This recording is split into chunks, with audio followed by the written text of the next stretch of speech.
দেশি ক্রুজ ক্ষেপণাস্ত্র দিয়ে রাশিয়াকে টক্কর দেওয়ার যে স্বপ্ন জেলেনস্কি দেখেন তা বারবার ভাঙিয়ে দেন পুতিন।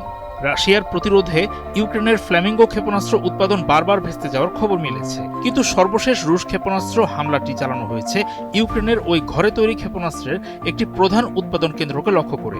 ফলে পুরো একটি উৎপাদন লাইনই ধ্বংস হয়ে গেছে।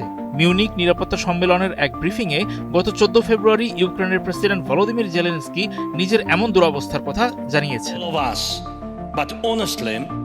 Sometimes it feels like the sides are talking about completely different things.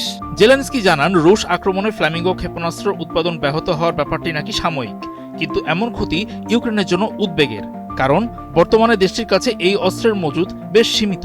Munich সম্মেলনে এসব কথা তোলার মানে কি? রাশিয়ার বিরুদ্ধে কি আবারও অস্ত্র ভিক্ষায় নেমেছেন ইউক্রেনের প্রেসিডেন্ট? কি করতে পারে FP5 ফ্ল্যামিঙ্গো ক্ষেপণাস্ত্র? চলমান সংঘাতের মাঝে ইউক্রেনের নিজস্ব প্রযুক্তিতে দূরপাল্লার আঘাত হানার সক্ষমতা তৈরি করতে অস্ত্রটি তৈরির উদ্যোগ নেওয়া হয়। এটি তৈরি করেছে ইউক্রেনীয় কোম্পানি ফায়ার পয়েন্ট। 2022 সালের গ্রীষ্মে নির্মাণ শিল্প, গেম ডিজাইন এবং আর্কিটেকচারের একদল বিশেষজ্ঞ কোম্পানিটি প্রতিষ্ঠা করেন। মজার বিষয় হলো, প্রতিরক্ষা শিল্পে আগে থেকে তাদের কোনো অভিজ্ঞতা ছিল না। ফলে অস্ত্রটি সত্যিই ইউক্রেনের নিজস্ব উদ্ভাবন, নাকি পশ্চিমা প্রযুক্তি ধার করে কিছু একটা বানানোর চেষ্টা, তা নিয়ে যথেষ্ট সন্দেহ আছে। 2025 সালের আগস্টে জেলেনস্কি জানিয়েছিলেন 2025 সালের ডিসেম্বর থেকে 2026 ফেব্রুয়ারির মধ্যে এই ক্ষেপণাস্ত্রের গণ উৎপাদন শুরু হবে। তিনি ফ্ল্যামিঙ্গোকে ইউক্রেনের সবচেয়ে শক্তিশালী ক্ষেপণাস্ত্র ব্যবস্থা হিসেবে বর্ণনা করেছিলেন। সাংবাদিকদের সঙ্গে এক বৈঠকে তিনি বলেন, এখন পর্যন্ত দেশটির কাছে থাকা সবচেয়ে সফল ক্ষেপণাস্ত্র ফ্ল্যামিঙ্গো। এটি 3000 কিলোমিটার পর্যন্ত উড়তে পারে।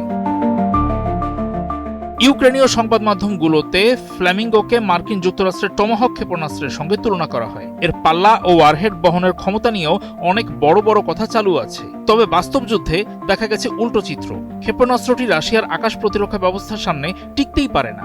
এর নির্দেশনা সিস্টেমেও কিছু সীমাবদ্ধতা রয়েছে। ফ্ল্যামিঙ্গো ক্ষেপণাস্ত্র ব্যবহার করে এখন পর্যন্ত বড় কিছু করে দেখানোর খুব বেশি খবর ইউক্রেনের নেই। গত 12 ফেব্রুয়ারি রাশিয়ার ভলগোগ্রাদ অঞ্চলের কোতলুবান এলাকায় একটি ক্ষেপণাস্ত্র ও গোলাবারুদ ডিপোতে সফলভাবে আঘাত হানে এটি। কিন্তু এর আগে অনেক ক্ষেত্রেই ক্ষেপণাস্ত্রটি লক্ষ্যভ্রষ্ট হয়েছে। গেল জানুয়ারিতেই রাশিয়ার আস্ত্রাখান অঞ্চলের কাপুস্টিন ইয়ার পরীক্ষা কেন্দ্রে রুশ ওরেশনিক ক্ষেপণাস্ত্র কমপ্লেক্সে হামলার সময় এটি নির্ভুল আঘাত হানতে ব্যর্থ হয়। রাশিয়ার হাতে চরম মার খেয়েও ফ্ল্যামিঙ্গোর উৎপাদন বাড়ানোকে সর্বোচ্চ অগ্রাধিকার দিচ্ছেন জেলেনস্কি। ধ্বংস হওয়া উৎপাদন লাইন নাকি স্থানান্তর করা হয়েছে, ক্ষেপণাস্ত্রটির উৎপাদনও নাকি আবার শুরু হয়েছে।